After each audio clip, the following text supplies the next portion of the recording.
नमस्ते मेरो प्यारो साथीहरू, स्वागत गर्छु मेरो युट्युब च्यानल अनुराधा युट्युब च्यानलमा।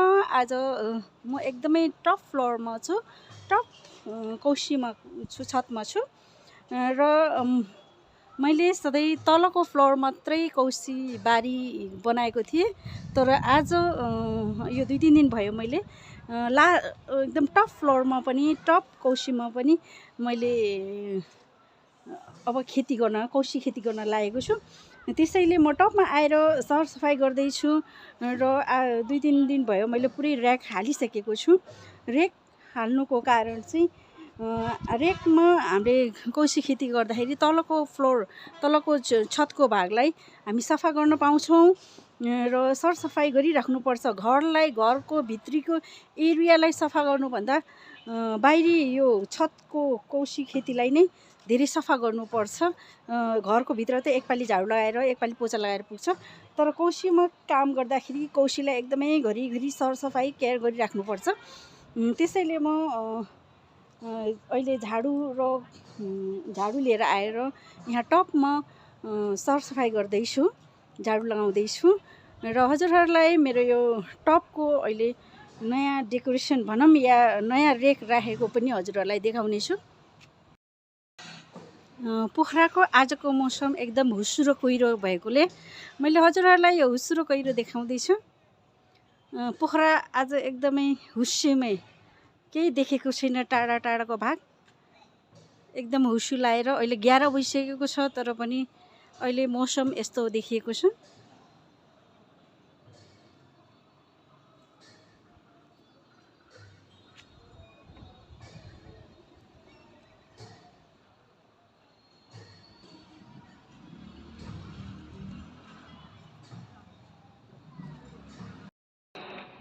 झाडु र डस्टबिन लिएर आएको छु मैले भने। अहिले मैले यहाँ रेकहरू यसरी राखेको छु सबैमा।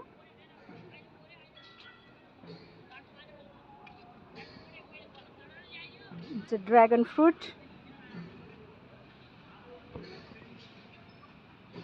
ड्र्यागन फ्रुटमा टमाटर आफै उम्रेको भएर मैले यहाँ त्यत्तिकै छोडिदिएँ टमाटरलाई। फल्दैछ तर खासै राम्रो चाहिँ भएन, तर फल्न सुरु चाहिँ गरिसकेको छु। अनि यसरी मैले र्याकहरूलाई राखेको छु। अझै र्याकलाई पेन्ट गर्न बाँकी नै छ। पेन्ट गरेन भने यो जङ्क लाग्छ। अहिले त पानी परेको छैन, खासै असर पर्दैन, तर जब बर्खा सुरु हुन्छ त्यतिखेर प्रब्लम हुन्छ एकदमै। र्याकहरूलाई, यो फ्लामहरूलाई जङ्क लाग्ने भएकोले मैले अझै पेन्ट गर्न बाँकी छ यो र्याकहरूलाई। यसरी मैले चारैतिर यसरी र्याकहरू राखेको छु, फलामको र्याक। यहाँ काउली, आलु, अहिले मैले सब बोराहरू कन्टेनर फ्याँकेर यो जारको कन्टेनर युज गर्दैछु। यो जारको कन्टेनर सस्तो पनि पर्छ र मैला पनि हुँदैन, एकदमै धेरै लामो समयसम्म पनि टिक्छ। तर जो ग्रो ब्याग छ त्यो ग्रो ब्याग धेरै लामो समय टिक्दैन, 2-3 वर्षमा खतम हुन्छ। त्यसैले मैले ग्रो ब्याग भन्दा यो कन्टेनर, यो पानीको जारको कन्टेनर नै युज गर्ने मेरो सोचाइ भएकोले मैले अहिले बिस्तारै बिस्तारै जोड्दैछु। एकैचोटि कुनै पनि काम गर्नुभन्दा बिस्तारै बिस्तारै गर्नु नै ठिक होला। यो साइडतिर पनि यहाँ आलु र यो सागहरू खाएर एकदमै लास्ट अवस्थामा छ। यो अब फ्याँकिदिनुपर्छ, किनभने यो आलु अगाडि बढ्नको लागि यो फ्याँक्नुपर्छ। त्यस्तै गरेर यहाँ पनि छ, आलु नै रोपेको छु मैले यहाँ पनि।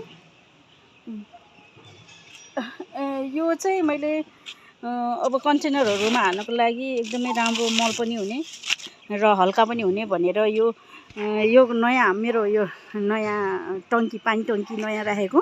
त्यसैले यसको कभर चाहिँ मैले यहाँ पानीमा अलिअलि भिजाउँदै यहाँ यसरी राखेको छु। अब बिस्तारै बिस्तारै यसलाई कन्टेनरमा हालेर यो फुल यो रोप्ने, प्लान्ट रोप्ने कन्टेनरमा हाल्दै अलिअलि हाल्दै यसलाई युज गर्नु छ। र त्यस्तै गरी यहाँ बोरामा यो खास गरी पहिल्यै यहाँ एउटा सानो कामको लागि यो ढुङ्गा बालुवा एक्स्ट्रा बचेको थियो, यसलाई पनि नफ्याकिकन राखेको छु मैले। यो पनि मैले धेरै थियो, 1 बोरा धेरै थियो, आधी युज गरिसकेको छु। यो मलमा माटो मिसाएर कन्टेनरमा हाल्ने र यति बाँकी छ। यसलाई नि चालेर यो बालुवा चाहिँ युज गर्ने प्लान्टमा। यसरी मैले यहाँ माथिको माथिको टपको फ्लोरमा पनि कौसी खेतीको लागि तयार पार्दैछु। यहाँ कुनै कन्टेनरहरू ल्याइसकेको छु, कुनै खाली छ। यसमा पनि अब भरिन्छ, बिस्तारै भरिन्छ अब यो। र एउटा एकदम सफा यो पानीको यो जार युज गर्दा सफा यो फ्लोर पनि, यो कौसी पनि सफा हुने र मलहरू पनि मजाले यसमा बनाउन मिल्ने भएकोले मैले अहिले कन्टेनरको युज गर्दैछु पानीको जारलाई। अहिले म अर्को कौसीबारीमा आएको छु, तलको भागमा। अघि म टपमा थिएँ भने अहिले म तलको कौसीबारीमा आइसकेको छु, यो दोस्रो फ्लोरको कौसीमा। र यहाँ आज मैले मल निकालेको छु। 2-3 महिना गाडेर राखेको मल आज मैले निकालेको छु। र साथै मैले कन्टेनर मसँग अहिले 3-4वटा कन्टेनर छ। एउटा प्लास्टिकको कन्टेनर छ भने यो पनि प्लास्टिक है, यो पानीको जारको कन्टेनर छ। अब यही कन्टेनरमा मैले यो पाकेको मल र यो मकैको खोस्टा भुत्ला हालेर यहाँ कन्टेनर तयार पार्नेछु। साथमा यता छ मेरो यो अलिअलि बालुवा, माटो र कोकोपिट अलिअलि मिसाएको छु। यहाँ मैले यसरी सही मिसाइराखेको छु। यो एकदम प्योर मल हो। यो मकैको खोस्टाहरू, यो मकै खाएर राखेको खोस्टाहरूलाई 3 महिना पहिला मैले कन्टेनरमा गाडेर राखेको थियो, जो आज मैले निकालेको छु। र यो मल र माटो, यो प्योर मल, अर्ग्यानिक यो कम्पोस्ट मल, र यहाँ माटो अलिअलि कोकोपिट छ, बालुवा छ, र यहाँ भुत्लाहरू, मकैको भुत्लाहरू, अनि यो सबै मिसाएर मैले आज कन्टेनर भर्दैछु प्लान्टको लागि। जो पुरै तरिकाबाट कम्पोज भएको छैन, त्यस कम्पोज नभएको यो मेटेरियलहरू, यो मैलाहरूलाई पहिला सुरु यो तलको भागमा हालिदिने। यसरी सबै कन्टेनरमा जति अहिले तयार भएको छ कन्टेनर सबै यसरी हाल्दैछु मैले।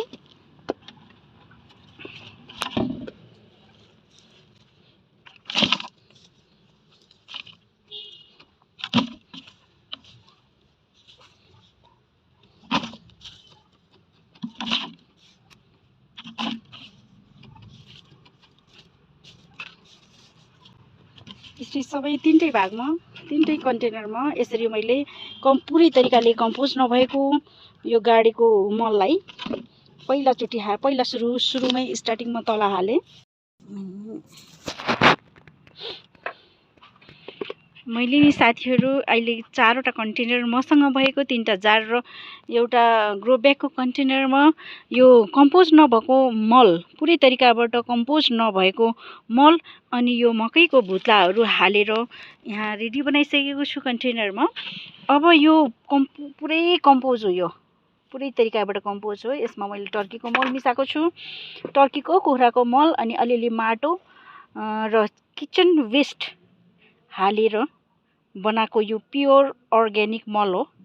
अनि अब यसमा कोकोपिट, माटोहरू मिसिएर अनि बालुवा, कोकोपिट र माटो अनि बालुवा छ यसमा, मल छैन।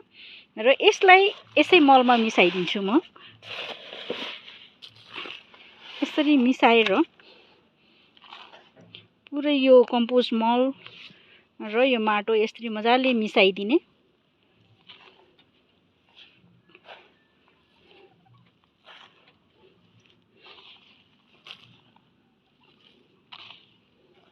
मिसाएपछि पुरै मिक्सचर बनाउने, एकदम राम्रोसित मिक्स बनाएपछि अनि यही कन्टेनरमा भर्ने। यसरी साथीहरू मैले यसै कन्टेनरमा कम्पोस्ट मल तयार पारेको हो, कम्पोस्ट बनाएको हो र त्यो खाली गर्न साथ फेरि मैले अर्को भरेर रेडी बनाइसकेको छु, जसमा यो टर्कीको मलहरू छ, अलिकति माटो र किचन वेस्ट हालेर मैले यहाँ फेरि यो कम्पोस्ट बनाउनको लागि रेडी गरिदिएको छु।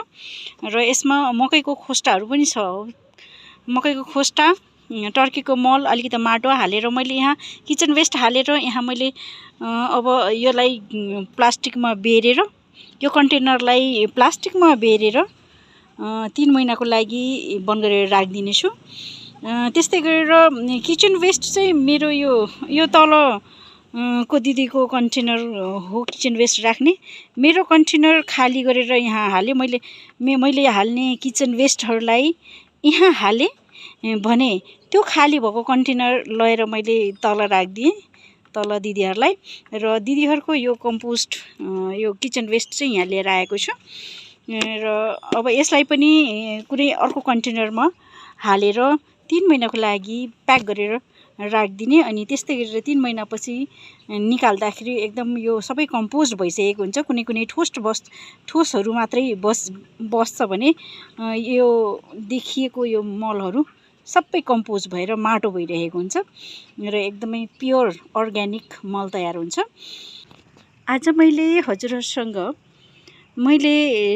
मेरो कौसीमा खेती गर्ने कसरी गर्न तयार गर्दैछु, कसरी मैले रेक राख्दैछु र मैले कम्पोस्ट मल कसरी तयार पार्छु, कुन मेटेरियलहरू हालेर एउटा कन्टेनरमा हालेर कसरी मैले कम्पोस्ट मल तयार पार्छु र मैले कन्टेनरहरूमा कुन तरिकाले माटो मल हाल्छु भन्ने कुरा देखाएँ। र मैले जुन कन्टेनर तयार पारेँ माटो हालेर, त्यो एकदमै हलुका हुने गर्छ, किनभने यसमा कोकोपिट छ, घरकै कम्पोस्ट मलहरूबाट कुनै धेरै माटो युज नगरिकन मैले यो कन्टेनरहरू तयार पारेँ। आजको भिडियो हजुरहरूलाई मन परे लाइक सेयर गरिदिनु होला, साथै नयाँ हुनुहुन्छ भने सब्सक्राइब गरेर सपोर्ट गरिदिनु होला भन्दै आजको यस भिडियोबाट यति नै। अर्को भिडियोमा फेरि भेटौँला। हस्त, नमस्ते, बाई बाई।